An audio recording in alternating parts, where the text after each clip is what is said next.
Hey everyone, Shabby Gamer here, and welcome to our second pay-per-view of the brand new SWE Universe mode. We are here representing Throwdown.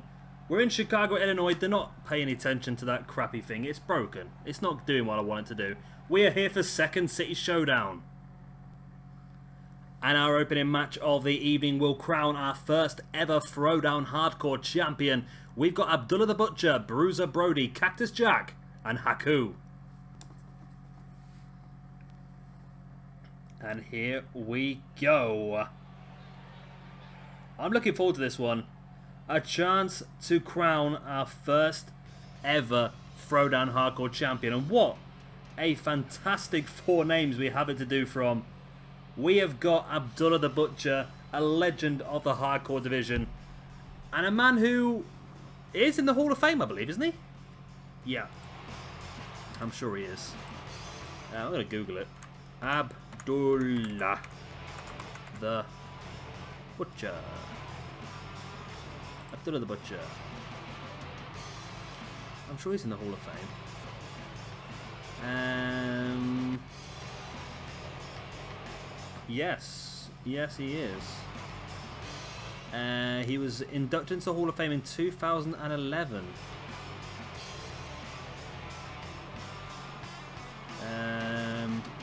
Superstar Billy Graham requested for his name to be removed because he was a bloodthirsty animal.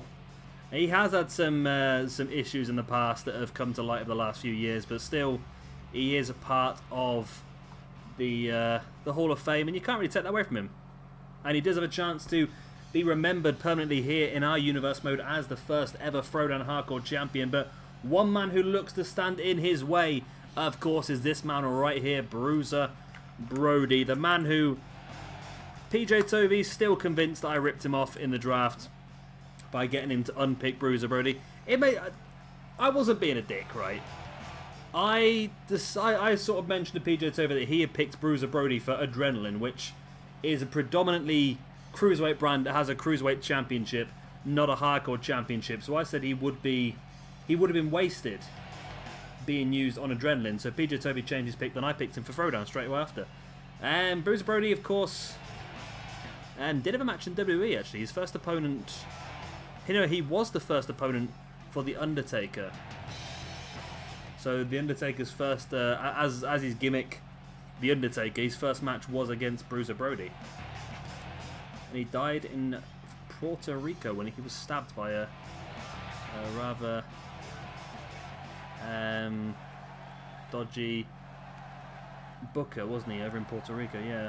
Jose Huertas Gonzalez, wrestler and booker, asked him to go into the shower to discuss business. Brody entered the shower, stalled. A few minutes later, a scuffle ensued, followed by two screams loud enough for the entire locker room to hear. Tony Atlas ran to the shower to see Brody bent over holding his stomach. Due to heavy traffic outdoors, large crowd of staying paramedics took close to an hour to reach Brody. Wow. Atlas had to carry Brody down the stairs to the waiting ambulance. Due to the size of Brody's enormous stature, the paramedics were unable to lift him.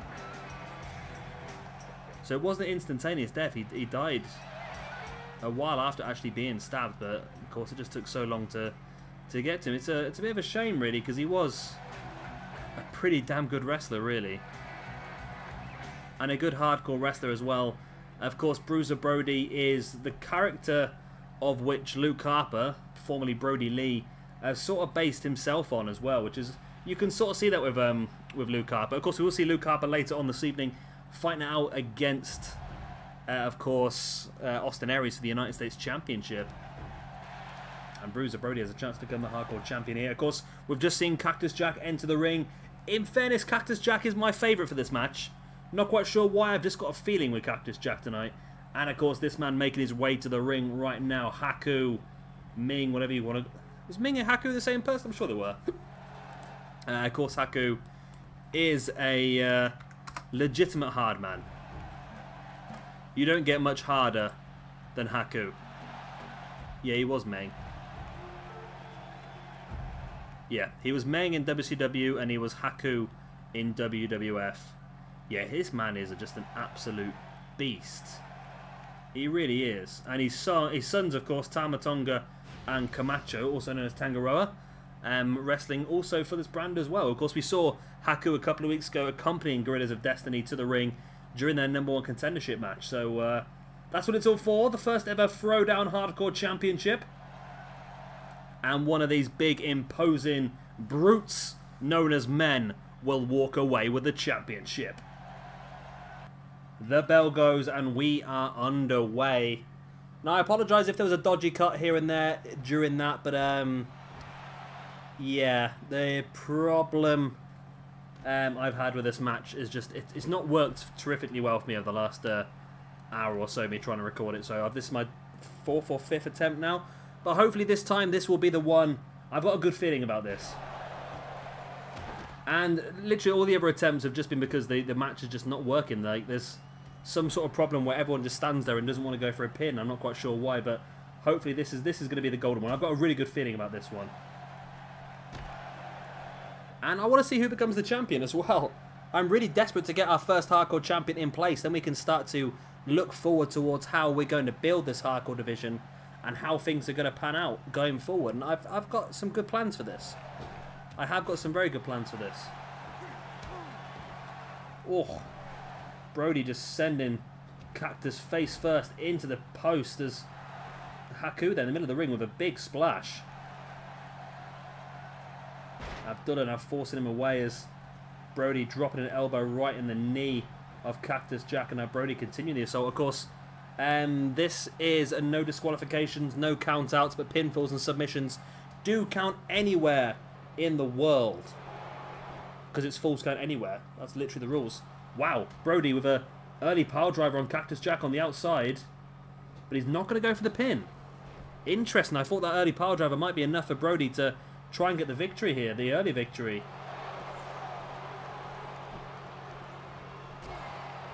Haku sending Abdullah the Butcher into the corner. Wow, what just a collection of hardcore masters we have in the ring right now.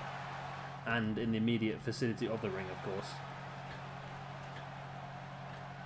As Haku taking Abdullah up into a superplex. Bringing Abdullah back up to his feet, and now Haku looking for a pile driver of his own. Wow, this match could be incredibly quick. This match could be incredibly quick, and we see now again Bruiser Brody with a pile driver on the outside as Haku has Abdullah the Butcher by the neck, just gripping him. Brody slides in, and oh my god, a boot right to the arm of Haku, breaking the hold. Breaking the hold, breaking the hold. Brody now has Haku in the middle of the ring, takes him. Oh, I think he was going to go for a T-bone or something there, but Cactus Jack almost saving Bruiser Brody. Cactus now have a backbreaker on Haku as all four guys now back in the ring. Abdullah the Butcher with a Russian leg sweep. Now this is definitely going better. This match is definitely working better than the previous ones. I'm liking where this is going. Ooh. I think Abdullah the Butcher accidentally big booted Bruiser Brody there. I don't think he actually intended to do that or not, but there you go. Haku dropping a headbutt on the grounded Cactus Jack as Abdullah the Butcher now went for a scoop slam, but Bruiser? Good old Bruiser Brody dropping out the back, dropping Abdullah in a atomic dropper. Now what is Brody going for? Looks like he wants to go up high. Not the sort of thing we expect to see from the big man. Oh, massive leg drop from the top rope on Abdullah the Butcher. That was really impressive. Seeing the big man fly and then dropping a leg drop on the inside of the knee of Abdullah the Butcher. Cactus taking Haku down. Brody now taking Abdullah up on his shoulders in. Oh, a torture rack into that spinning powerbomb. But Cactus is there to break it up straight away. And Bruiser Brody's impressed me with his moves. He really is. And leg drop once again to Abdullah. Dropping a knee in the chest of Abdullah as well. We need to create a little bit of space, and Haku looks like he's trying to do that here. Taking Cactus off the apron. Oh my god, he hasn't even noticed. Haku! This is always Haku's problem. He's done this a few times. He doesn't seem to notice what's happening behind him. And Bruiser Brody is your first ever Throwdown Hardcore Champion. And I'm happy with that. I am. I said during the entrances, didn't I, that I had a feeling that Cactus was going to win. But I, for some reason, really wanted Brody to walk away with a belt. And Bruiser Brody has walked away with a Throwdown Hardcore Championship. And he looked very impressive in the process. Really demolishing Abdullah the Butcher. And this is massive for Bruiser Brody as well, because it's at a pay-per-view. He's going to get 40 rankings points out of this match. And you look, see Haku, look, he's staring down at Cactus Jack, completely oblivious what's happening around him. By the time he got out of the ring and saw the actual pin, it was too late. Wow, Haku. Haku, you absolute disaster of a man. And there you go, Bruiser Brody gets handed the Throwdown Hardcore Championship. He's ecstatic. Of course he will be. First ever Throwdown Hardcore Champion. And what a great start to our pay-per-view. Finally, I managed to get a decent recording of this match. Hooray! Hooray for me! And here is our second match of the evening. It is going to be Bayley taking on Becky Lynch for the Throwdown Women's Championship. Now, it has occurred to me that no woman in the history of SWE has been able to successfully retain the Throwdown Women's Championship. Of course, Jade won it to begin the Universe mode, then lost it to Bayley at the first pay-per-view, which was King of Gladiators, I think. No, it was SWE Beginnings, wasn't it? Then Bayley lost it to Alexa Bliss at Shabby Mania. Then Alexa Bliss lost it to Becky Lynch at SWE Evolution. And now Becky Lynch has the chance to retain it, be the first ever woman to retain the championship, and Bayley has the chance to be the first ever woman to become the two-time Throwdown Women's Champion. Do. Wacky Arm Inflatable Waving Tube Arm Man. I can't remember what it is. Wacky Waving Inflatable Arm Tube Man.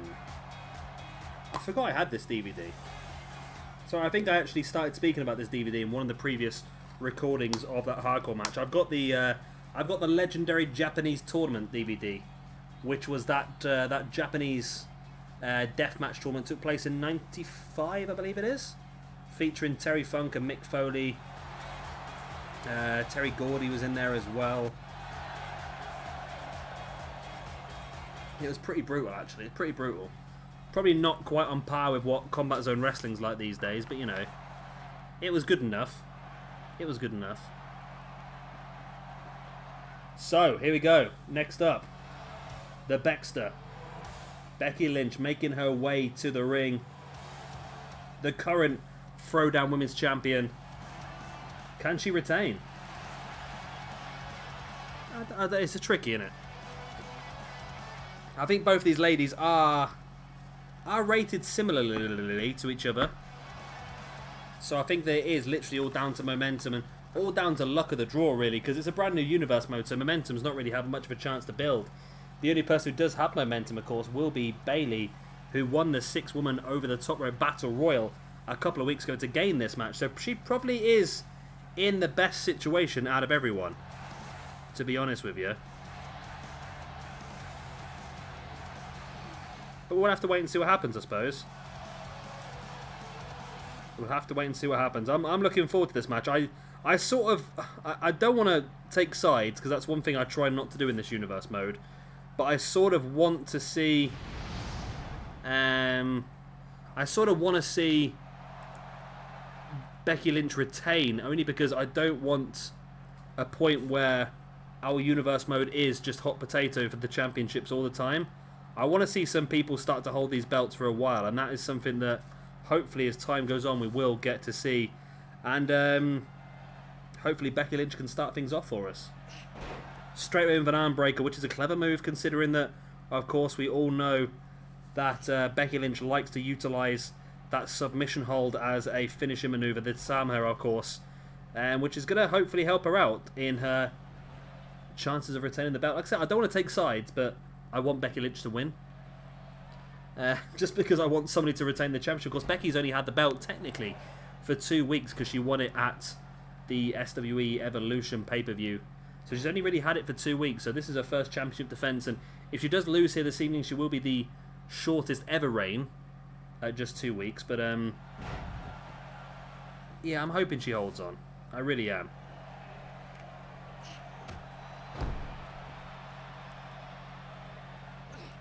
Becky now stamping on the arm of Bayley and continue to work on that arm, which I think is definitely a good tactic for her to go down. Of course, locking in that submission hold is going to be imperative to winning this match. And avoiding any potential Bayley to belly. Or Bayley just clotheslines Becky over the top rope. Of course, winning the 6 lady over the top rope battle royal is how she got here. Eliminating quite a few other women in the process. Of course, in that match was AJ Lee, Kimberly, Charlotte, Natalya, and Nia Jax, as well as Bayley. So Bayley really wasn't the favourite, in my opinion, to win that match, to be honest with you. But she did fantastically well, and you can't take that away from her, really.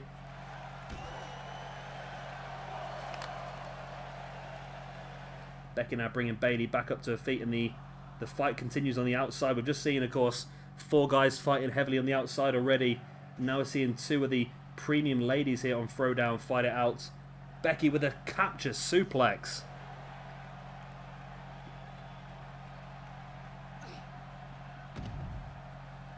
They're just sending Bayley across the arena floor back into the ring. And of course, Becky Lynch could win this one by count out and retain it. She could lose this one by count out and retain her championship, but I don't think she wants to do that. I really don't. I think she knows that she's better than that. She doesn't want to get through on an easy win. And good on her for that. Becky now bringing Bayley back up to her feet, and again locking it in for a Bexplex. And we could have a... Ooh, I was going to say we could have a quick match here, but Bayley fighting back with that boot to the head. Now bringing Becky middle of the ring and into a backbreaker. Bayley now starting to build up a little bit of momentum. The crowd getting behind her. As Bayley a couple of running forearms into a spear in the corner. Ooh. And the referee got right in the way there. Bayley, great combination of moves. Sending Becky once again into the corner face first this time. And Bayley really taking control. Bayley looking for an exploder suplex into the turnbuckle. And Bayley, at this point in time, to me, is looking like she's going to become a 2-time Throwdown Women's Champion here. Locks it in. Bayley to belly. There's the pin. 1, 2, and no. No. No, Becky is determined not to lose the belt this quickly. Bayley continues on there with the elbow drops, and Becky needs to do a little bit more than just break out. She needs to get back on top of this one. Looking for a suplex, but Bayley breaking free. Get around the back of Becky Lynch. German suplex and catching the ropes again.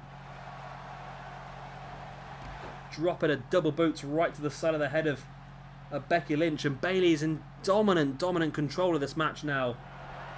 And there it is. They're Bayley to belly for a second time in the match. And surely we're going to have a brand new women's champion. And we have Bayley. Bayley, Bayley, Bayley. She's done it. First ever 2-time Throwdown Women's Champion. Lost the belt 6 weeks ago against Alexa Bliss. And tonight winning it back from Becky Lynch, who's only held the belt for 2 weeks. And that, again, like I said, means that still nobody has successfully retained the Throwdown Women's Championship. It is a belt that just does not want to be retained, does it? I wonder if Bayley can become the first lady to do so. Obviously that win in the big 6-woman battle royal has given her the momentum she needed to move forward. And as you can see, very, very happy with retaining that champ, or regaining that championship, say, not retaining. Regaining the championship. And I'm sure Becky Lynch will not be happy with the situation. She'll want to get straight back on the horse. But she's going to have to earn it. We're not just going to give her a rematch. She's going to have to earn it. And that is going to start happening over the next few weeks, I suppose. There's a lot of strong women on Throwdown, all going to want an opportunity at Bayley. And Becky might have just put herself to the back of the line with that, because she looked pretty good at the beginning of the match, but Bayley dominated towards the end. So here we go, time for a non-championship match here this evening. Braun Strowman versus Rusev versus Roman Reigns. Now, I've got some plans for this one. I have got some big plans for this one. I'll be discussing them in the match. And here we go. Now, this is another match I've been looking forward to. A rankings match, so of course it is worth 10 points. Normally, 10 points. Is that right? I can't remember my own ranking system. Where are you? Oh, good. So my internet went funny earlier and it's got rid of all my pinned tabs. Right, I've got it back. Oh, I've got it back. Right, so what is the singles rankings points? Triple threat match is worth 10 points. Of course, on a pay-per-view, it is worth 20 points. So big result for one of these three guys. And I'm thinking what we're going to do is we're going to make this so the winner of this triple threat match will take on the winner of the triple threat match later on this evening to determine the '1 contender for the Throwdown Championship. Yeah, we're going to go there. Because obviously, whoever wins this this match is going to be 120 points. Whoever wins the match later is going to be on 120 points, and a win between one of those two is going to be on 130 points because it'll be a main event, which probably will put them right at the top of the ranking. So it does put them in a position where they should be getting a championship match anyway. I don't know who I fancy winning this one, to be honest with you. It could be any of the three. I like the idea of Strowman getting there. I must admit, I want to have a little try with Strowman, see how he gets on. Roman Reigns is getting an opportunity that I never thought I'd ever give him, to be honest with you. But there you go. It is what it is. Roman Reigns is a potential champion here in this universe mode. But he's going to have to earn it just like everyone else. And if he does, of course, I do have some... I said before, I said during the draft, didn't I? I have plans for Roman Reigns. As much as that seems...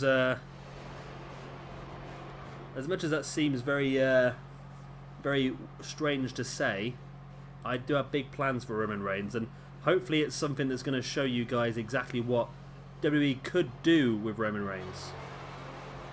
Because in my opinion, I believe that used correctly, Roman Reigns could be very effective. But let's wait and see what happens. Let's wait and see what happens. I don't know, I just broke into an accent there for absolutely no reason whatsoever.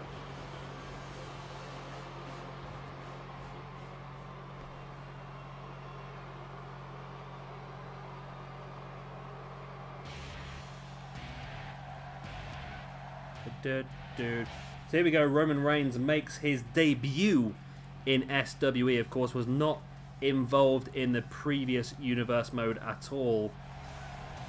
And there was a reason for that, because myself and PJW didn't rate him at all. So, yeah, he's going to get a chance to be used here. And he's got a chance here, if he does win this match, to be in a very good position. Like I said, if he wins another match on Throwdown next week, then he'll be the #1 contender for the Throwdown Championship, whoever that will be held by at the end of tonight. Of course, Zack Sabre Jr. defending that championship against CM Punk in our main event. But this is going to be good. This is going to be very good. And the fact this is Extreme Rules as well, so no countouts, no disqualifications.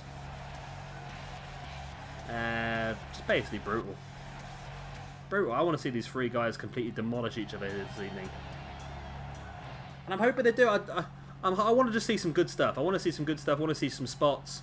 I want to see everything these three guys have to offer. I want to see an entrance which is slightly quicker than these, because I'm having to really buffer a lot of crap at the moment just to get through these entrances. But yeah, I don't know who would be the most liked out of these three. At the moment, I would have to say Braun Strowman's probably the face out of these three, isn't he? I think at the moment, the way that WWE would have you have it, Roman Reigns is the face, Rusev is the tweener, and Braun Strowman is the heel. That's the way that WWE would like you to see it, but I think very much the audience, ourselves, the viewers, see it very differently, I believe. There you go.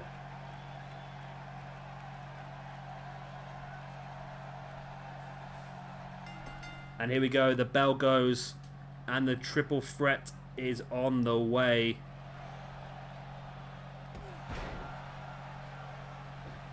The winner of this one guaranteed a chance in the #1 contendership fight, so it's a big one. It's not a match you want to lose, plus there's a lot of ranking points involved as well.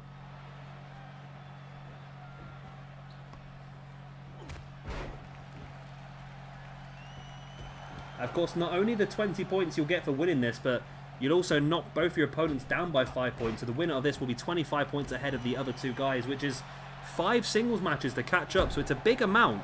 It's not insurmountable, but it's definitely going to give you a massive advantage. Of course, early on in the universe mode, getting points early on is definitely advantageous to you. Because that's when you're going to get the big opportunities. Of course, we don't know when any of these 3 guys are going to get an opportunity again to fight it out for the Throwdown Championships. They're going to have to take the opportunities where they can. 3 guys that I never really thought that I would even put in a championship situation at this point in time. We've got some big names on Throwdown, really, really big names. Samoa Joe, Mil Muertes, Goldberg, Bret Hart, Owen Hart, Triple H, Bray Wyatt, Dolph Ziggler, Tetsuya Naito, Dean Ambrose, The Undertaker. Really a lot of main event picture guys. And it is going to be difficult for any of them to really get their opportunities. So, yeah, tonight for these 3 is big. It really is big. I think that the one later on this evening, the match we've got, of course, Triple H, Randy Orton and Bret Hart are probably the 3 guys you'd expect to be in the main event picture a little bit more. But it's sort of it's almost like we've got a retro triple threat later on. We've got an up-and-coming triple threat here this evening.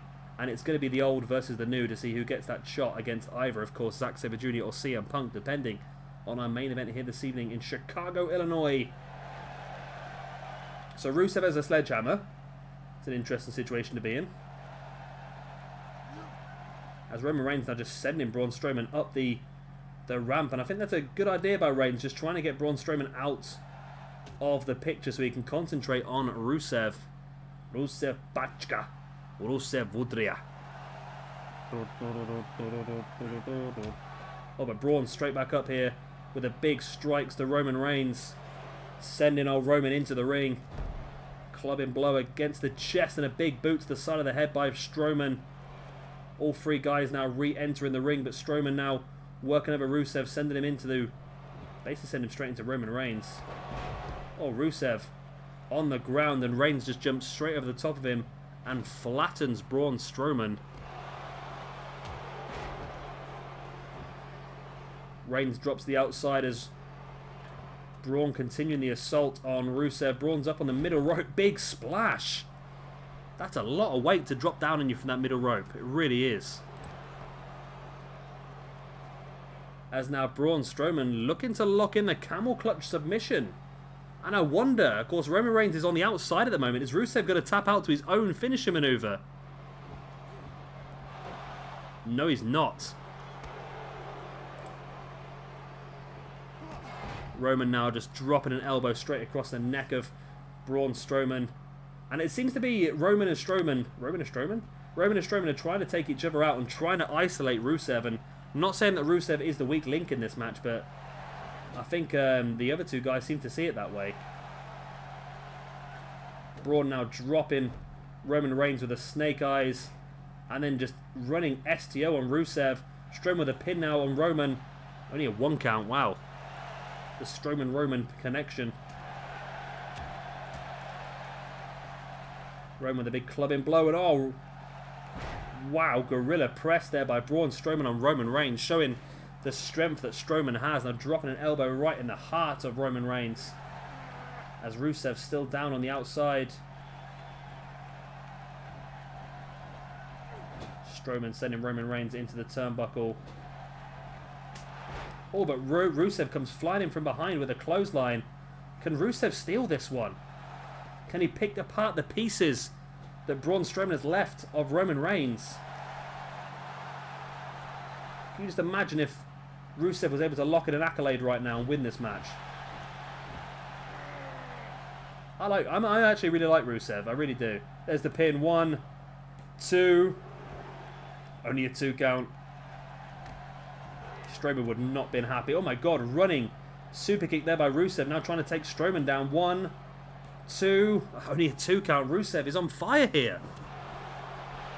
The other 2 guys sort of saw him as the weak spot in this match, but now Reigns taking him up into a Razor's Edge style sit-out powerbomb.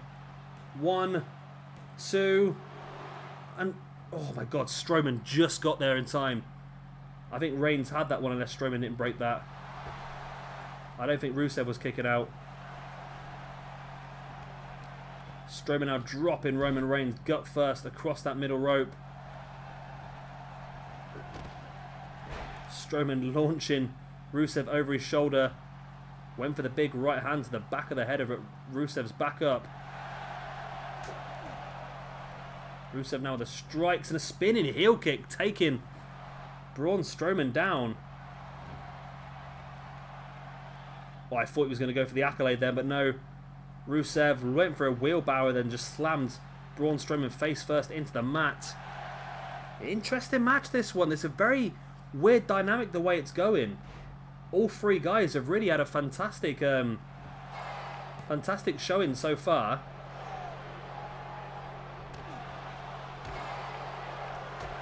Roman now, big right hand, catching Rusev in that suplex and holds his grip between the legs for a second. He looks for the trifecta of whatever suplex this is. It's like a weird underhook German. And Strowman just jumps straight on top of Rusev, trying to get the pin. Roman Reigns, in his haste to break the pin, actually caught the referee as well. Strowman just slapping Reigns away. Now takes him up on the shoulder. There's the power slam, but the referee's down. The referee's down. Strowman should win this one here. He's just used his finisher maneuver, the big power slam on Roman Reigns, but the referee's down because of Roman Reigns. And now the referee's back up on his feet, and Strowman does go for the pin. 1, 2. Oh, and it's only a 2 count, but if the referee was only up when Strowman hit his power slam, would he have got the pin then?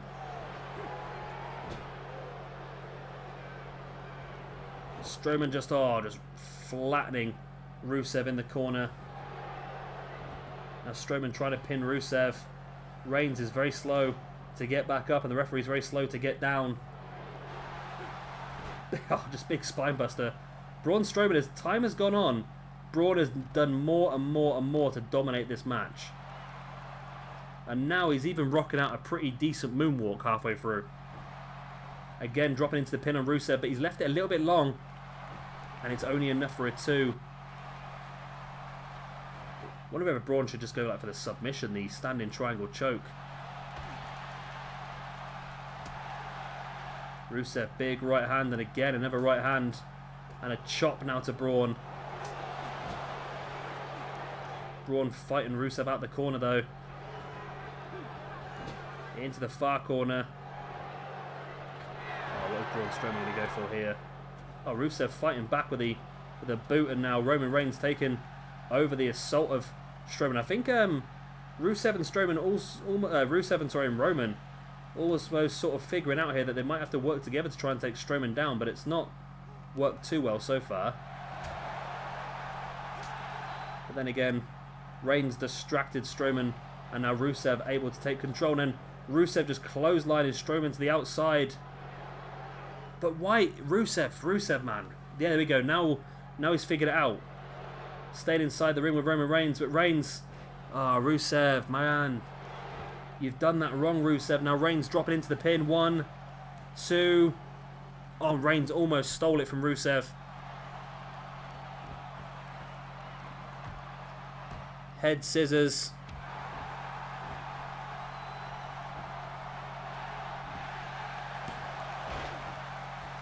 Braun Strowman breaking up the pin. Strowman taking the top turnbuckle pad off as Reigns catching him, just taking him down. Now Reigns able to isolate Rusev with a spear. Oh my word, Roman Reigns could do this. There's the pin. 1, 2, 3. I wasn't expecting that. I must admit, I was not expecting Roman Reigns to win this one. But there you go, he's done it. Roman Reigns has won this one. Okay, we could build on this actually. We can build upon this. And it might just make pretty good sense to do so actually. Yeah. You know what, I like it. No, this will work. This will work, I promise you this will work. This will be a great way to start the plan that I have for Roman Reigns. And it was actually a really good match. It was actually my favourite match of the night so far, this triple threat. Again, we were right, basically. It was all down to either Reigns or Strowman isolating Rusev. That was a great move, that wasn't it? The old Razor's Edge into the sit-out powerbomb. I thought Braun could have had it there. That was after Braun had hit the running power slam on Reigns, but Reigns had taken the referee out, so it's a little bit of a grey area there. If Reigns hadn't have flattened the referee there, we could have seen Strowman pick up the win. But there we see Strowman on the outside, Reigns with a spear on Rusev, and that was enough for Reigns to pick up the victory. So, Roman Reigns victorious.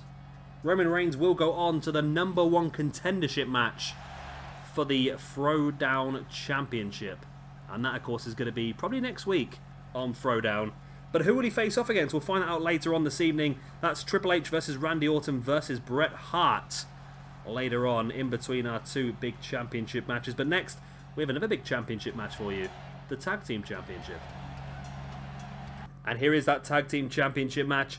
It is going to be reDragon, the current Throwdown Tag Team Champions, only of 2 weeks, taking on the Outsiders, Kevin Nash and Scott Hall. And here we go. Now, this is similar to the Becky Lynch situation earlier on. I sort of want to see reDragon retain the championships, just to try and give it a little bit of stability to the universe mode. That was the word, for stability. I just don't want to see belts changing hands unnecessarily every few weeks, and hopefully as we continue on this universe mode, people will start to build up enough momentum to be a real force to be reckoned with, rather than just handing the belts over willy-nilly. But this one, yeah, I'm not very confident in this one, only because obviously the Outsiders are bloody strong. Kevin Nash and Scott Hall, I think they're both rated 89 on this game, whereas reDragon, I've currently got Kyle O'Reilly rated at 89, but Bobby Fish is down at about 83, 84. So I see Bobby Fish as more of a mid-card, upper mid-carder. Kyle O'Reilly is someone who could potentially go for the Throwdown Championship. But yeah, it's a tricky one. I have to wait and see exactly how this all pans out as time moves on. But yeah, I just hope that reDragon can...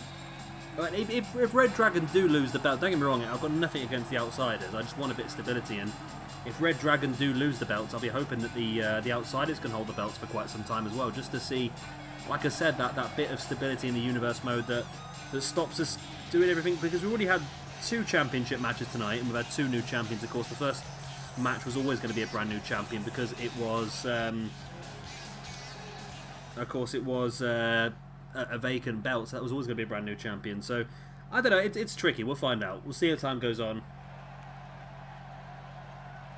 Again, the Throwdown Championship, has that been successfully retained yet? I'm not sure. Of course, the Throwdown Tag Team Championships are probably one of the most stable belts we've had so far. The Sumerian Death Squad held them for 3 months, 12 weeks, the longest ever championship reign in this universe mode. But of course, lost the belts on the last ever night of Season 1 in the match against reDragon at Shabby Mania, which means that reDragon have only held these belts for 2 weeks now, and they'll really be hoping to hold on to them. And yeah, I like these, and these are brand new versions of both members of reDragon, and they are very, very good, as you can see.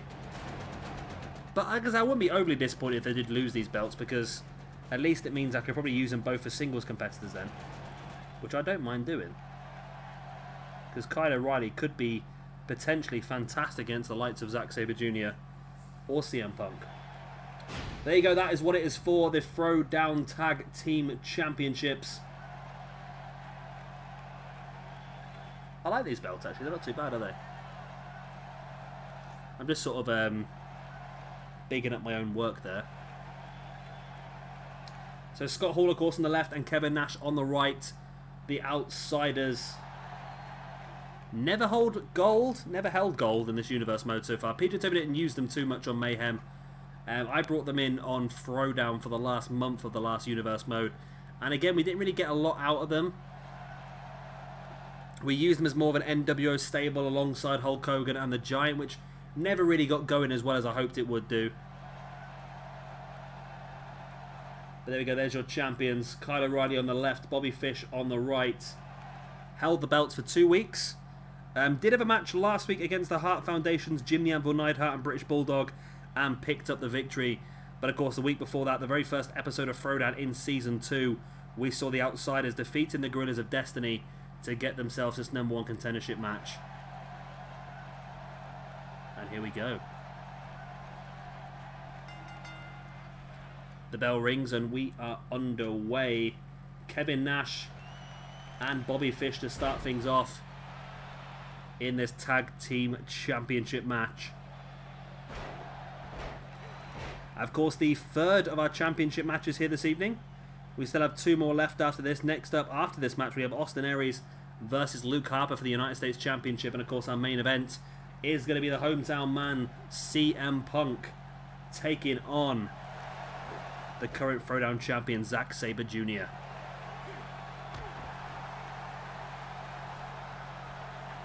Bobby Fish now climbing up to the middle rope. Oh, and Scott Hall. Our referee's gonna clamp down on that. I know he's not gonna disqualify him or anything like that. Of course he isn't, but needs to clamp down on that sort of stuff there by Scott Hall, getting a bit of an unfair advantage there. But Bobby Fish straight back up, attacking Kevin Nash and trying to take him down by the knee, which is a clever move because of course both Bobby Fish and Kyle O'Reilly utilize submission moves with their finishers. So that's clever maneuver by him, I think. And you see Kevin Nash is not walking completely easily. There's a little bit of a limp there as he went to make the tag into Scott Hall. That's probably why he's made the tag so early, because he might have a slight knock to his knee, and that's could be a problem as Bobby Fish now catching Scott Hall with a shoulder block. Now stamping on the arm of Hall, now dropping a knee on the back, and again just starting to pick apart the body parts of Scott Hall. Fish now dragging Hall into the middle of the ring into a power slam. Now Hall is no small man, and now Bobby Fish brings in his tag team partner and fellow tag team champion, Kyle O'Reilly. Boot into the chest of Scott Hall now. Brings him back looking for a belly-to-belly suplex. reDragon impressing me here early on, actually. I expected the powerful men of Scott Hall and Kevin Nash to take control of this one early and take control of the tempo, but so far they've not been given the opportunity. As Kyle O'Reilly now the arm breaker. And like I said, just doing damage to the arm is the wisest thing that he can possibly do this early on in the match. Ooh, referee just about saw that arm on the rope there.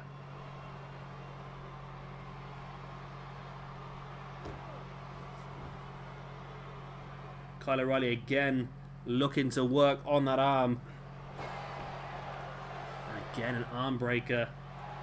And if O'Reilly can lock in that armbar, he could have a good chance here. O'Reilly saw Kevin Nash coming and was able to dive early enough to completely avoid him and land that elbow drop on Scott Hall. And again, reDragon is dominating this match at the moment. There's the brainbuster as well early on in the match. Is O'Reilly thinking of going for the early pin? I don't think he is. I think he's just too close to the outsider's corner. And here you see him dragging Scott Hall closer to his side. Now with the Shining Wizard as well, and Kyle O'Reilly and Bobby Fish dominating this. They really are. I'm surprised how much they are dominating this. Big boot in the gut of Scott Hall as well. Hall catching the leg of Kyle O'Reilly now into a dragon screw now, getting a little bit of his own back with that knee. And Scott Hall making the tag out to his partner Kevin Nash, who had a little bit of a problem earlier on the match of his leg with Kyle O'Reilly. I wonder if he's been able to walk it off on the outside there, as Scott Hall now, you see, just stretch his arm over the rope, just trying to get a little bit of blood back into it. He's done a bit of damage to the arms as Kyle O'Reilly. Nash went for an ace crusher there, and O'Reilly managed to slide free, but Nash, a much bigger man, is struggling with the agility of Kyle O'Reilly here. Double foot stomp to the chest of Kevin Nash, and I tell you what, if O'Reilly and Bobby Fish can defeat Nash and Hall here, I'll completely keep quiet about Nash and Hall being the favourites. Well, you can't not keep quiet, can you really? Oh, O'Reilly locking in the armbar, but you see Scott Hall was there very, very early on to break that submission up. He knew exactly what was coming, and that's given Kevin Nash a chance to turn this match around with that back elbow. Now Nash up on the middle rope. Not often you see Nash go high risk, and that's what it is, exactly high risk. Double axe handle, dropping his entire weight across the head of Kyle O'Reilly. Nash now dragging O'Reilly into the middle of the ring. And oh, a big right hand to the side of the face of O'Reilly. Again, bringing him back up to his feet, and a big boot taking Kyle O'Reilly down. And now all of a sudden the Outsiders do have control of this tag team champions match. As Kevin Nash stalking the ground at O'Reilly, could we see a jackknife in the future? It looks like we have got one coming up. Nash, there he is, the jackknife powerbomber right in front of Bobby Fish, who does get there to break it up, and reDragon still in this one. But Kyle O'Reilly in desperate need of making a tag into Bobby Fish. Now O'Reilly there with a jawbreaker, catching Nash unaware, now into a running Meteora. He had a perfect chance to go for the pin there, but instead now catching the arm of Kevin Nash. Again, just trying to do damage. Maybe O'Reilly's got a bit more in the locker than we thought.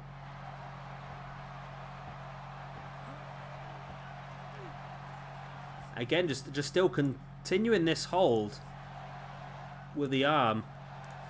So I'm having some things pop up on my screen for no reason. Oh, O'Reilly's got him into a brainbuster, and he's very close to reDragon's corner. There's the pin. 1, 2. Oh, Nash kicked out after 2. I thought O'Reilly might have got that one then. Now lock it in the head scissors. There's the elbows to the head of Kevin Nash.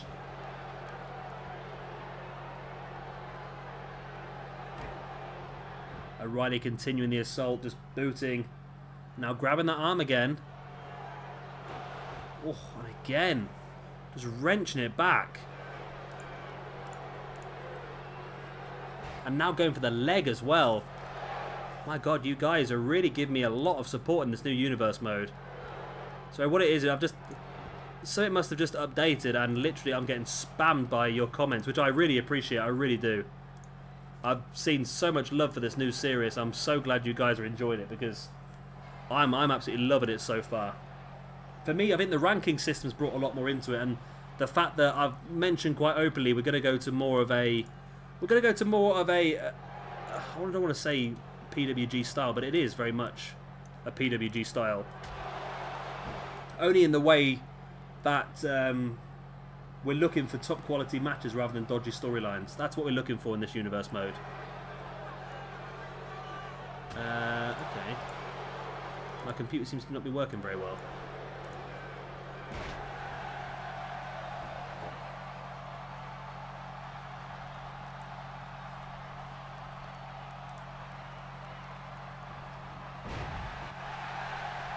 Nash bringing in Scott Hall,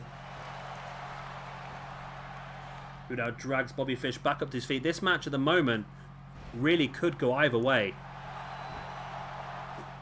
Both teams looking in really good form here, and you know what? It's been a pretty long match in our standards for tag team matches on this game, but I think it's actually been a pretty high quality one.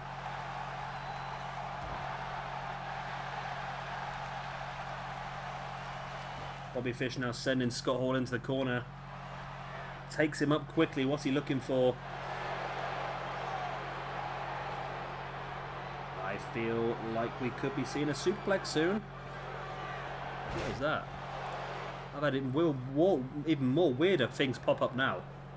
Making funny little noises. God knows what's happening to my computer at the moment. I'm hoping it doesn't crash, because I've had it in the past where sometimes it crashes and you lose all of your footage. There's the pin by Bobby Fish on Scott Hall. Kyle O'Reilly takes out Kevin Nash, and that is it. Successful championships retained by reDragon. Oh my god, we've got a championship defense successful. What a great match. That was really actually a good tag team match. Sometimes tag team matches can be a little bit dodgy, but this one was very, very good.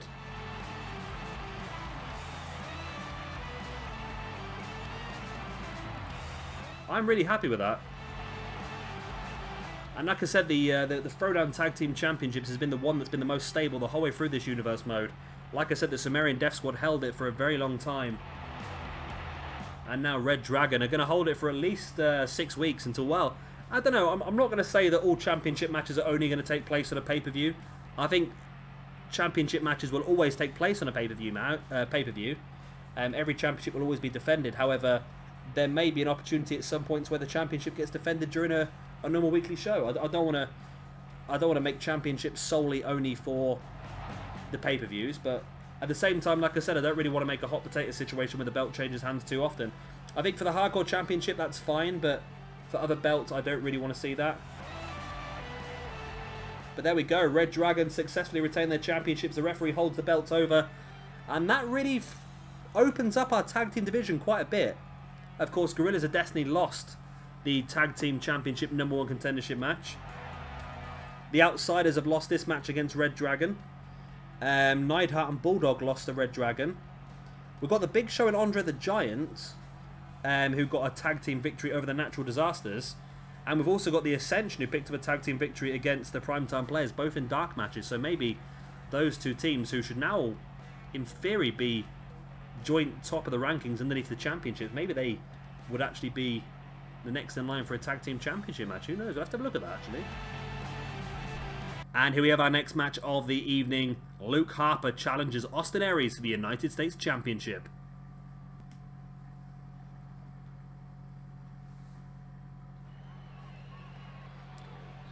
And here we go. So Austin Aries has held onto this belt now for 6 weeks? Yeah. Yeah, because I think he won it at Shabby Mania, didn't he? He had a Fatal 4 match and won it at Shabby Mania. He defended it against Cody Rhodes at Evolution. I can't remember now, to be honest with you. I think so. Yeah, I think he held it against Cody Rhodes. So he's held it for 6 weeks, so it wouldn't be the worst thing if he lost the belt here. But again, I'm looking for some stability. But then again, I'm also a massive Luke Harper fan. So again, I'm not going to try and say exactly where... I'm not going to say exactly who I want to win this match again. But then I'm a big Austin Aries fan as well. I always have been, ever since he sort of turned the corner in TNA and became from X Division to main event. I've been a massive, massive Austin Aries fan. I think he's gone a little bit off the boil, in my opinion, since he joined WWE, but still a very, very good wrestler. I'm sort of hoping he doesn't get stuck in the cruiserweight division for his entire career, because, again, a bit like a lot of the cruiserweight people, we've done. Me and myself and PJ spoke about this, haven't we? The 205 Live and that situation, and it's not the best for anybody. 205 Live. I think they need to stop treating it like some sort of leper colony and different to everyone else, and they need to let them be part of the main roster. Because just because they're a cruiserweight doesn't mean they have to be against other cruiserweights. Doesn't mean they have to only have matches inside purple ropes and a different apron, a different mat. Why? They're on Monday Night Raw. Why do you need to change the ropes in the match? Just leave it as it is. Just let them wrestle on Monday Night Raw. But I don't know. I'm just hoping that we see some changes soon that benefits the cruiserweight division. But like I said, Austin Aries for us is not just a cruiserweight. Austin Aries here is on a brand with no cruiserweight championship, so we know that Austin is always going to be involved in the upper mid card and maybe even the main event as well. Who knows? Austin Aries, you put Austin Aries against Zack Sabre Jr. and CM Punk as well. We really have got some special matches for you in this Throwdown roster. I wasn't overly happy with this Throwdown roster when I did it. PJ Toby sort of mentioned that I picked a lot more risky picks, I suppose. The likes of The Miz, Roman Reigns, Rusev, Strowman, Triple H, Orton, Bret Hart, Goldberg, Bray Wyatt. Sort of picks that he wasn't really that interested in because of they were a bit more difficult to try and get over and use to the best of their ability. And it is a risk, but I think we also have some really fantastic people on this roster as well. The likes of Naito, Austin Aries working together as a potential masterclass of wrestling. Getting Owen Hart involved in that picture as well. Ziggler. It's going to be fantastic, I think. There's some real good high-flying matches we can have here. And of course there is your challenger, Luke Harper, who all of a sudden on SmackDown seems to become normal. I don't know why. He's doing interviews backstage and everything now all of a sudden, which I don't mind so much. I like the fact that he's not been stuck to just living one gimmick for his entire career, because I know he was getting frustrated with that as well, as much as anyone, because he didn't like being pigeonholed. He didn't like being stuck as one of Wyatt's lackeys. He wanted to be his own individual wrestler, and I think that's what he's got a chance to do now on SmackDown Live, so hopefully we can see some of that. But in this universe, maybe we're going to see a lot of Harper. We're going to see Harper as I see Harper, as a potential upper mid-card here. Of course, Harper is a former Intercontinental Champion in real life. Not held gold so far in this universe mode.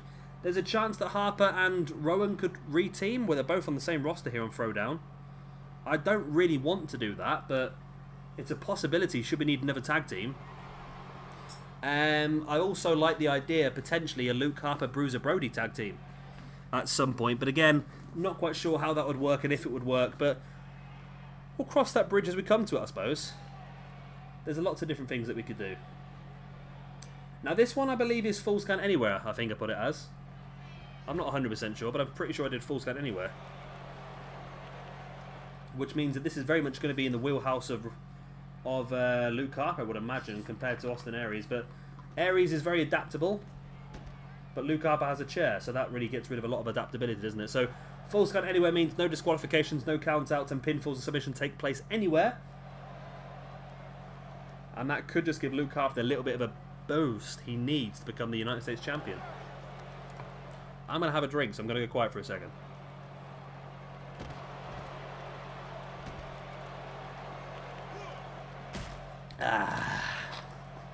Yeah, can he beat a nice bit of iron brew? I've got a cider in the fridge, but it's not cold yet, so I've had to go for a bit of iron brew instead. Oh, I do like iron brew. Harper now going for the pin early on. He has really dominated this early proceedings of the match, but I can't imagine that Austin Aries is going to give up his championship that easily here at Second City Showdown. Yeah, I'm looking forward. Now, of course, because the first pay-per-view is always an iffy one to start the universe mode, because there's not a lot of time to build up into it, whereas I think after this pay-per-view we're really going to get to see a bit more moving forward, and it's going to give us a full 4 weeks of build-up before our next pay-per-view. We'll get a chance to really get a lot of ranking points on the board for everyone. Everybody will have at least one match, although they might have some as dark matches, or we might see some... We're in the crowd here. Oh, no, we're out the crowd. We might see some as dark matches. I'm not quite sure if Eve Marie will ever make it to TV, but you never know. You never know. Stranger things have happened.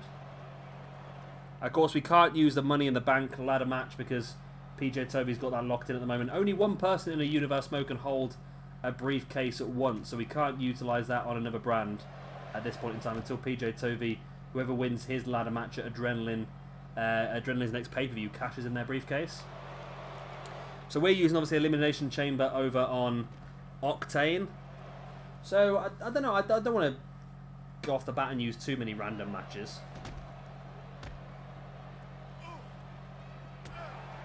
I mean, you don't necessarily have to do anything special, do we? You can just have a pretty good... This is a pretty good pay-per-view. The matches we've built up here in 2 weeks have been actually really good. And I like the fact that we're not doing these long-winded 5-day pay-per-views, because as much as they were great, they took a lot to build up to. And I've spent a lot of time concentrating on giving you dodgy storylines and a reason behind all the matches, where sometimes you just want to see Luke Harper take on Austin Aries for the championship. And that is really what I want to change in this universe mode, is instead of going... there will be some story involved, of course. So if you've not seen Adrenaline from a few days ago, Okada was attacked during his entrance by a masked man, and that is the beginning of quite a big storyline that myself and PJ Toby have put together. So yeah, there is going to be some story involved, but sometimes I don't want to get stuck up in all that crap of me trying to explain certain situations where we just want to have a really good match. We just want to see a fantasy match that really has some great potential, as Harper now dragging Aries into this area where there is a table. And that is something I would like to see. As Aries now front chancery on Harper and then just continuing the assault. Harper breaking free, and I think Aries has really come into Harper's strong position here. Harper just dropping Aries face first on the floor, and Harper picked up a steel chair there, folded it up and threw it back on the ground. Harper's got some passive aggressive problems here, I think. Harper now just stalking. Oh my god. There's a knee to the gut and the discus lariat by Luke Harper out in the middle of the crowd. There's the pin. Are we going to see a new champion? 1, 2. We have. We have got a brand new United States champion in Luke Harper. Won the match in the middle of the freaking crowd. That is a great... I like that. It was a short match.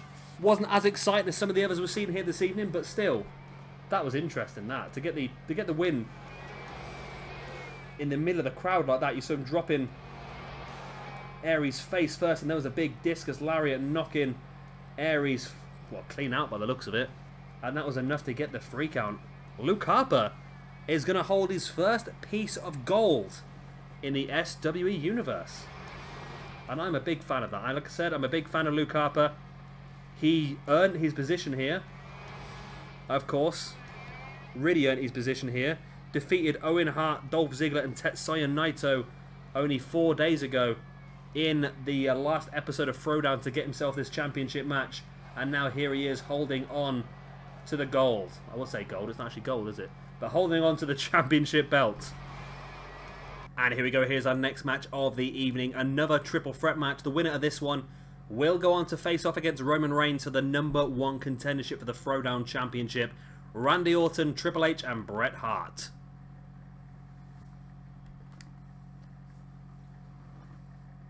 And here we go. Now this is going to be really weird now then, isn't it, really?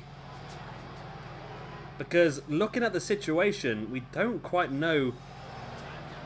It's going to be weird. It's just going to be weird because I sort of made these 2 triple threat matches, and originally when I made these 2 triple threat matches, I had no intention to make this a to make these the #1 contendership. I had no intention of doing so, and it just sort of hit me halfway through that they're going to be the highest in the rankings. So it just makes sense to do so. But then thinking about it now, we know Roman Reigns is one of them. Triple H, Randy Orton, or Bret Hart is going to be the other one. It's going to be weird. I sort of am interested in a Bret Hart versus Zack Sabre Jr. match, I must admit. I do like the idea of Bret Hart versus Zack Sabre Jr. But yeah, it's going to be a weird match. It is going to be a weird match, and I'm looking forward to seeing it, to be honest. Whoever does come out on top of this one, of course, Roman Reigns, he got that triple threat victory earlier on, pinning Rusev. And we could see another Roman Reigns versus Triple H match, couldn't we? Time to play the game. Yeah, this I'm looking for. It's for 3 guys again that have had very little use, if at all, in our universe mode. Bret Hart didn't really get used at all. Of course, PJW drafted him as like one of his first picks to Mayhem in the original draft. This time they ended up getting draft picked quite far down the list to my Throwdown brand instead. Triple H, of course, was drafted sort of around about the 20 mark as well, and Randy Orton was even later than that. 3 guys really that neither myself and PJ have had a lot of interest in, but I think together in this match is going to be interesting, and it's going to be again a bit more of a retro match. I said earlier on, the young up and comers of Reigns, Strowman, and Rusev had the early match, and the more established, I don't want to say legends as such, but the more established, experienced stars have got this later on match, and it's going to be old versus new to define who goes on against, obviously, the winner of our main event here this evening, Zack Sabre Jr. or CM Punk. And you know what, Punk versus Triple H would be good as well. There's a lot of potential matches that we could see. that would really, really make this good. I'm looking forward to seeing exactly how this is going to pan out, you know. And here we go. Here is the Viper, Randy Orton. Again, a man making his debut in SWE. Now, Triple H was involved in the first season. He was part of the obviously the DX faction. And he did have a little bit of a feud against Booker T, which never really went anywhere. Randy Orton not involved at all in Season 1 of SWE. Now getting his big break. And not only not involved in SWE, a bit like Roman Reigns earlier on, he wasn't involved in SWE. And his first match in SWE was a chance to get himself in the #1 contendership spot. And same here, Randy Orton. His first match in SWE gives him a chance to really just jump ahead of guys that have been established here for a good 3 months. But there we go. Randy Orton enters the ring. Of course, knows Triple H fantastically well from their time in Evolution and the feuds they had against each other as well. But is that going to be... that's going to be an interesting dynamic in this match as well. Will Orton and Triple H potentially work together to try and take out Bret Hart early on? Or will there be no allegiances at all? Or will the animosity between Randy Orton and Triple H come to the forefront and Bret Hart might get a pass in this one because he's just got to pick off the pieces of what these two guys are going to do to each other. And here we go. Here comes Bret Hart. Bret the Hitman Hart. A man who, again, like I said, was picked very early on in the original draft by PJ Toby, but Toby didn't really know what to do with him, I don't think. He didn't really fit the rest of what PJ Toby was looking for, and I don't want to look at who fits where, really. I sort of want to look at who suits fighting each other style-wise, which is why I said maybe Zack Sabre Jr. versus Bret Hart could be a good match. CM Punk versus Bret Hart could be a good match, actually. Bret Hart versus Ziggler could be good, actually, as well. There's a lot of good potential matches we could have with Bret Hart, and I want to see him utilised a little bit better. And I'm not blaming PJ Toby, of course, because he gave me inclinations of what he wanted to see in his shows, but I did a lot of his booking before, whereas in this universe mode, PJ Toby's doing all of his own booking. Which I'm enjoying as well, because he puts together matches that I wouldn't have thought of, and vice versa. And it's just really good to have that different mental aspect looking at the match. And Triple H there showing his experience, just dropping to the outside and allowing Bret Hart to pick off Randy Orton from behind and get an early control in this match. Now Triple H re-entering the ring, and of course we know Triple H and Bret Hart are not the best of friends by any stretch of the imagination. And there goes Triple H, just dumped over the top rope by Bret Hart, and now Randy Orton taking advantage of Bret, who was concentrating solely on Triple H there. Like I said, not the best of friends, Bret Hart and Triple H, not quite seeing eye to eye in recent years. Orton now bringing Bret up to a kneeling base, then there's the DDT. Now Randy Orton, doesn't look like there's going to be any allegiances in this one. It looks like it is going to be a free-for-all. They know how important this one is because of rankings as well. Same as the situation earlier on. This is a triple threat match that's worth 10 points. But because it is a pay-per-view match, it's worth double. So it's worth 20 points. So the winner of this one will be on 120. The two losers will be on 95. So it's going to make a big, big difference to one of these three guys. They'll be 25 points ahead of the other two. And that is how you get yourself in the forefront of a universe mode very, very early on. Of course, 25 points ahead is 5 singles victories to catch up. Northern Light suplex there by Bret Hart on Randy Orton. I mean, of course, we know Orton's had problems in the past with his neck and his back, and if Bret Hart can hit a pile driver on him, one of his finisher maneuvers, then Orton could be in some trouble. Randy Orton taking Hart up, but Hart breaks free from the suplex with a knee to the head. Now there is the crucifix bomb into a neck break on Triple H, who breaks free and just flattens Bret Hart with that running clothesline. And Orton tries to sneak on top of Bret for the pin. Triple H being very clever there. Or Orton being very sneaky, trying to steal the victory. But Triple H in control of the match at this point in time. But it is a triple threat match. You need to keep eyes in the back of your head at all times, because it's so easy to get caught out by the other person, just as Triple H has done there. Went up on the apron to try and... went up on the turnbuckle to try and get a big splash on Randy Orton, but Bret Hart creeping up and bringing him down the hard way. Bret Hart with a suplex. Drops into the pin. Orton still down. 1, 2. The hell? What? Really?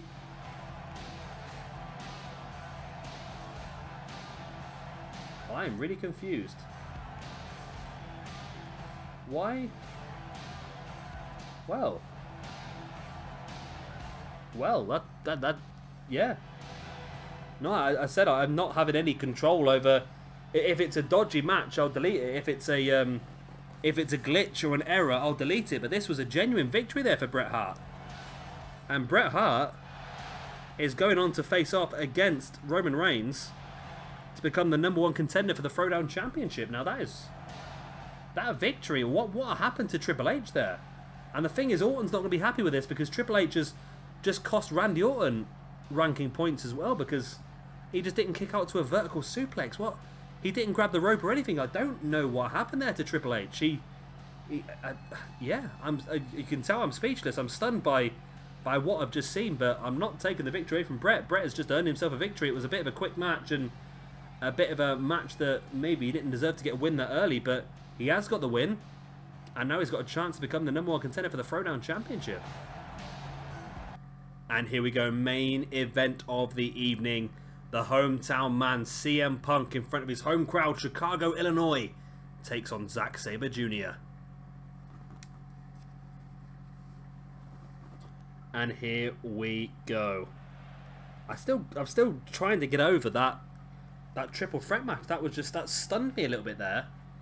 How quick and easy Bret Hart got the victory over Triple H. There must have been something wrong with Triple H to stay down that early, that soon on. I know he hadn't really taken any massive moves, had he? It's bizarre, isn't it? But there you go. Of course, the hometown man here now, Chicago, Illinois' own CM Punk. He is the #1 contender for the Throwdown Championship after defeating Samoa Joe, Goldberg and Bray Wyatt in a fatal 4-way on week #1 of Throwdown. And now here he is in front of his home crowd to try and become the first ever man to hold 2 different brand championships in the SWE.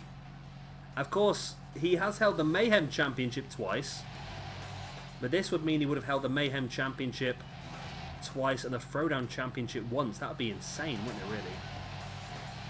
It really would be insane. I wonder if I could do, like, I don't know how to do it, right? Does anybody out there know how to, like, create a wiki? Because I'd love to do, like, an SWE wiki with all the rosters. It would take a lot of time to do, wouldn't it? And a lot of time to keep updated, but it would be cool. Like, you click on it and it would say CM Punk, 2-time Mayhem Champion, 1-time Throwdown. Not saying that he's going to win this match, but if he did, 2-time Mayhem Champion, 1-time Throwdown Championship, that'd be pretty cool. I'll have to have a look into it because that'd be a really cool little thing to do to just bring this universe mode to the next level. And there we go. There is Zack Sabre Jr. with a brand new Throwdown Championship. Of course, he won the belt back at Shabby Mania, held it all the way through, defeated Okada at the SWE Evolution pay-per-view. And now here he is for his second championship defense against CM Punk this time. And this is going to be a cracking match. I think 2 guys that really suit facing off against each other.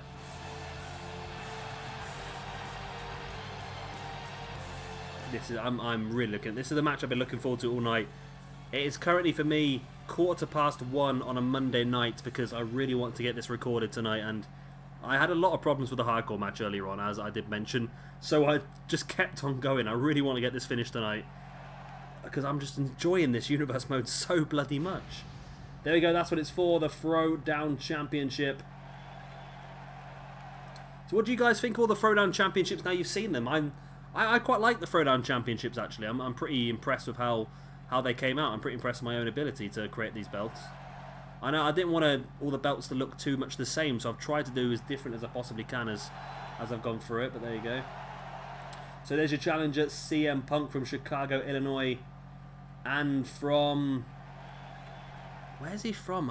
Isn't it Kings Lynn? I think Did they book him as Kingsling England? I don't know. Let me have a quick look. Let's get our Google on, boy. Zack. Sabre. Oh, wow. You type in Zack, Sabre Jr. is the second one that comes up. Booked from the Isle of Sheppey. No, he's born in the Isle of Sheppey. Where's he booked from? It might actually be the Isle of Sheppey.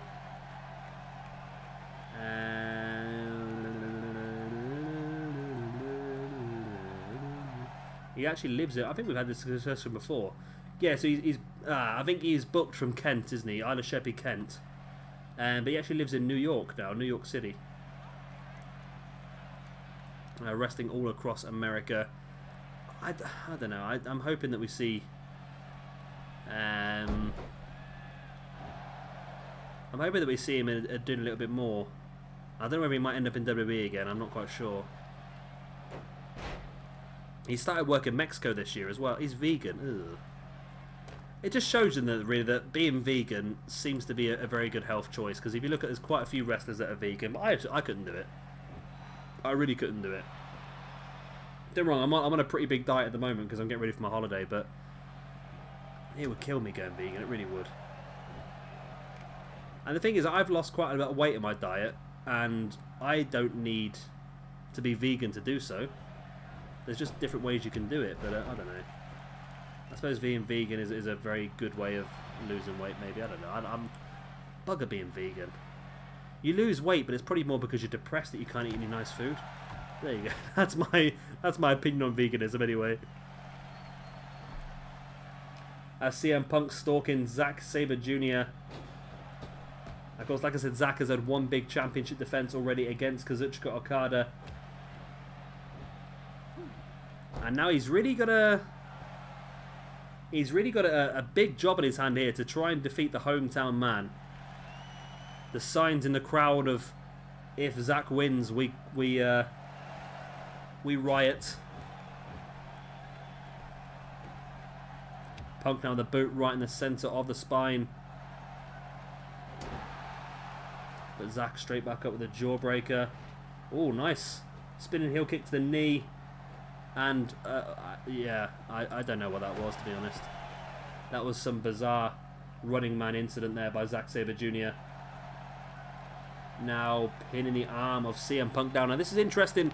Like we saw earlier on with reDragon, these attacks by Zack Sabre Jr. is interesting because it's it really is a great way to sort of weaken CM Punk moving forward.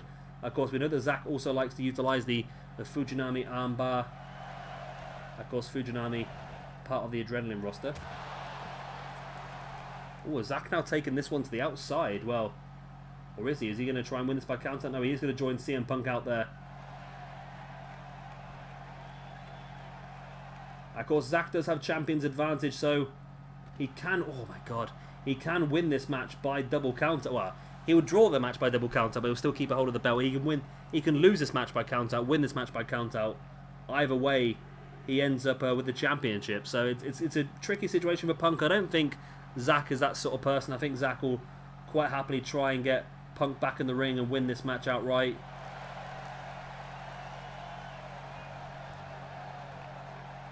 But I think it's in Punk's interest to get back in the ring as soon as possible. Referee's up to a 5 count as Zack now dropping an elbow right in the spine of CM Punk. That's a 6 count now. 7. I don't know if they're going to be able to get back in the ring here.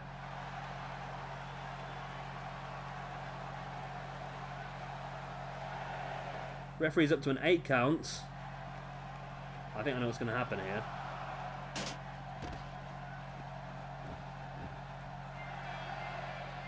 Zack's won it by count out. I'm not having that. I'm not having that.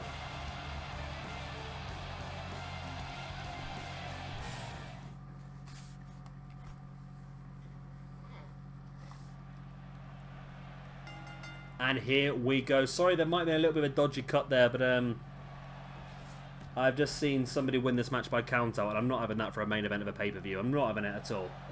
We've got a cracking match on our hands here. I'm not losing it out to... If it was a normal weekly show, I would have let it go. But the main event of our pay-per-view is not finishing on a count-out, I'm afraid.